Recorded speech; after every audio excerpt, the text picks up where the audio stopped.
All right, welcome back, Jim Jackson, Fox Sports. So we've got Wemby, we got Zion, we got all sorts of interesting. Forget the Dame stuff for now; it's going to take a while. So the NBA free agency, there a lot of fans bristle at it, and I kind of do, but I get it. When a player says, "I want to go there," and a team is like, "Well, bro, we got to get something back," because it gives the player all the leverage, but you also don't want an unhappy player. In the NFL, they don't give a rip. They just trade you. NBA is different, so the player generally gets what he wants. But let's go beyond that to free agency and what teams are doing and building and plans. What do you see? First, I agree with you on that, the player empowerment part, but you think about it, you still, even though players have demands, you can't really think about a player that's demanded to go somewhere where a team adhered to that but didn't get a boatload of things in return. Yeah. So it wasn't like it was one-sided, like a player decided, okay, I want to be traded here, and the organization said, okay, I feel obligated that no matter what happens, that we'll trade him over there. Right. I can think of one time, like Kobe, when he re-signed his deal with the Lakers, they overpaid him. They probably got strapped salary cap-wise, but Jeannie wanted to take care of him for his long-term, for what he gave to the franchise. And they knew that it would strap them from building the team. But that's the only instance. Now, he didn't ask to be traded, but they adhered to his contract demands because of his longevity and what he brought to the table. But he also brought a lot of titles. Exactly. Dame's been great, but hasn't brought you a ton of titles, so how much do you owe him? Well, but that's why I think when you think about players demanding to go somewhere, we really haven't seen that come to fruition where a team hasn't gotten something out of it. Anthony Davis demanded to get to the Lakers, but you had a ton of young talent, but you also had draft capital too. Yeah. So both sides kind of won what they needed to get. If you'd give me 3 ones and 2 rotationals, I'd be good with it. Well, look at the way teams are being built. Denver is where you got, your top player, then you got Jamal Murray, you got Michael Porter Jr., then it's built around a combination of players that fit roles, Aaron Gordon. Look at Miami. Miami does, besides Jimmy Butler, Bam Adebayo, then a secondary with Kyle Lowry, you built around complementary players that understand their roles. It'd be interesting to see how teams continue to build out like that if they choose to go back that way. Top 2 players maybe. The rest are complementary players at different contracts, which I don't want to talk about when we talk about free agent, which is interesting this year because you've been around, Jason, you've been around a long time. If the NBA could change one thing, what do you think it is? If for constructively, revenue-wise, if the teams wanted to do one thing differently, the owners or the owners, in regards to players and their contracts. Well, I think they get jammed up. They don't want to give good players extensions, like Paul George. The Clippers like him. They just don't want to give him an extension for 5 years. They'd love to give him a 2-year extension. So I think that's a hard, and I think it's a difficult one. What is your idea? Guarantee contracts. If the owners can get out of doing guaranteed contracts similar to the NFL. So players will make more shorter. So think about what's happening.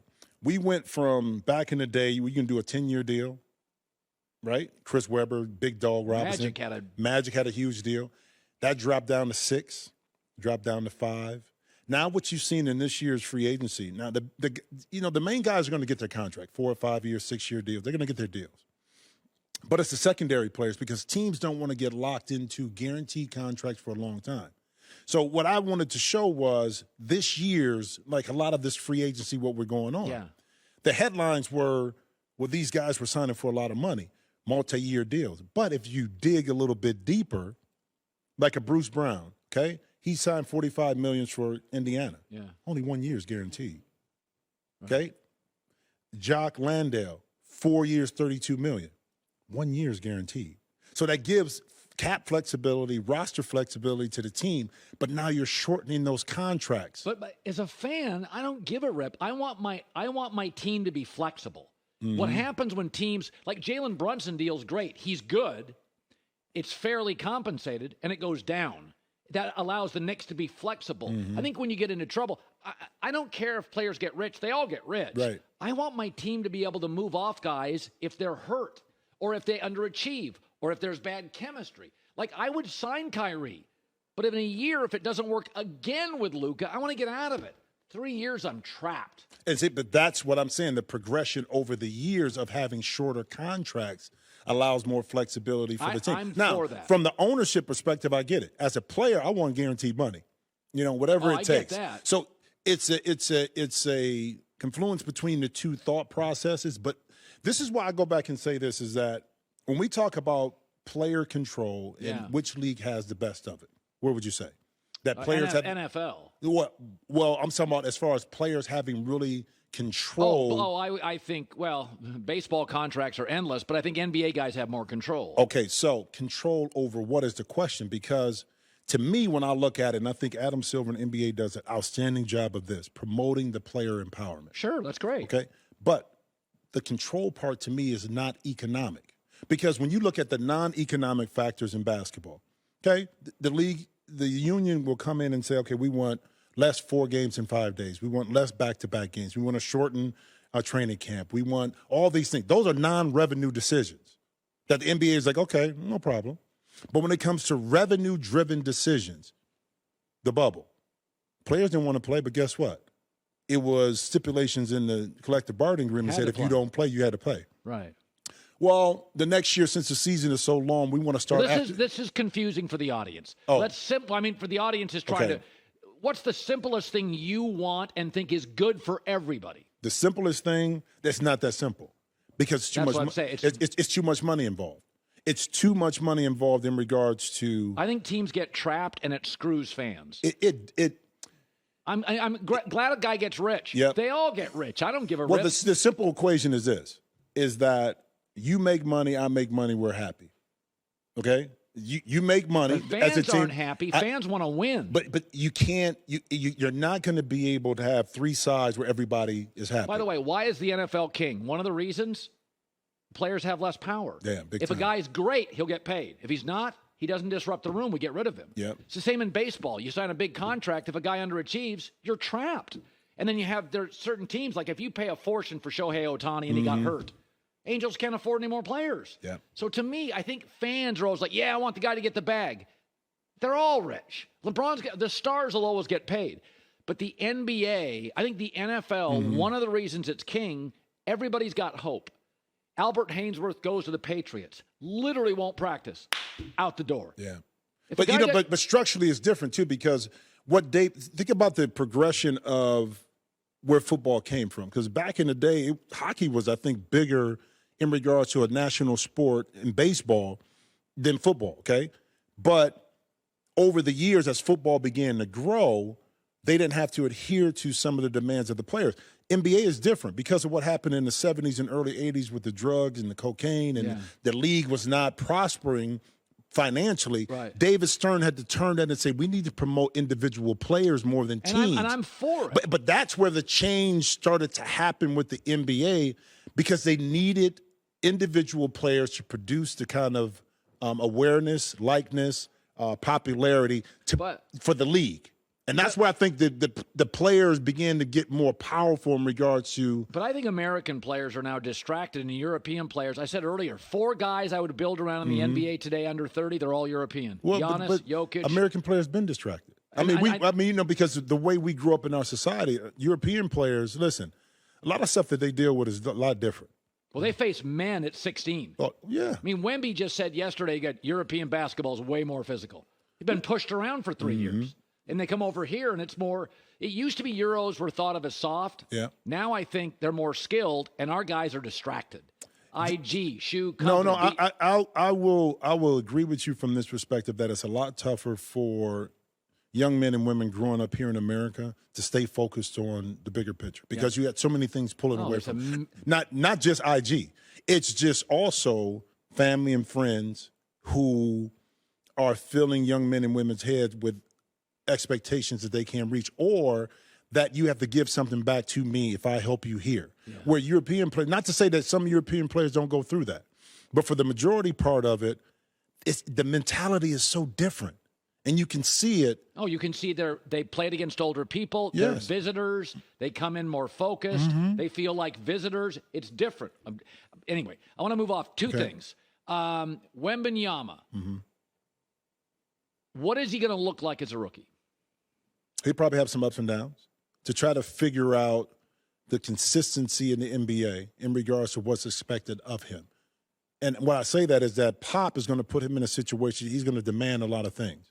Defensively, you have to be solid. One, you can't turn the basketball over, shot selection, all these little teaching things. Okay, it's just like when Tim Duncan came in, he was fortunate to have David Robinson on the side so he can make mistakes, and it's not as well, I think, covered in regards to his mistakes. Wemby is going to be under such a microscope, and Pop understands that. I think he's going to be very strategic in how he grows. Okay, Scoot Henderson is going to have more of a chance, I think, to put up big numbers. But I think in the long run, Wemby, because of his talent, is going to supersede that. But it's going to take a little bit more structurally for him to figure some things out in San Antonio, which would be great for him, I think, in the long term. Zion, weight and health issues. He acknowledged this week, I need wisdom around me. Guys that struggle with weight, I can name 4 or 5 guys. Oliver Miller, very well known. It's interesting. We were talking about this yesterday. There's some discipline issues with him. Did you know guys in the NBA that entered undisciplined and became disciplined as they got richer? Oh, that's a tough one. That's a tough one because Zion's problem is that he was so physically gifted in high school, he can get away with anything. Didn't have to develop much. It's like an ultra-talented player that doesn't have to work as hard because he's so much better. But then when you begin to get into a higher level of competition, now you start to even some things out because guys work harder, they take care of their bodies, and now they may not be as skilled as you, but they're performing at a higher level because they do all the other things. That was one of the challenges that Zion has to kind of figure out. He's been so dominant for so long at that weight. Oh, I can still do it. But now you're talking about 82 games, if you play that much.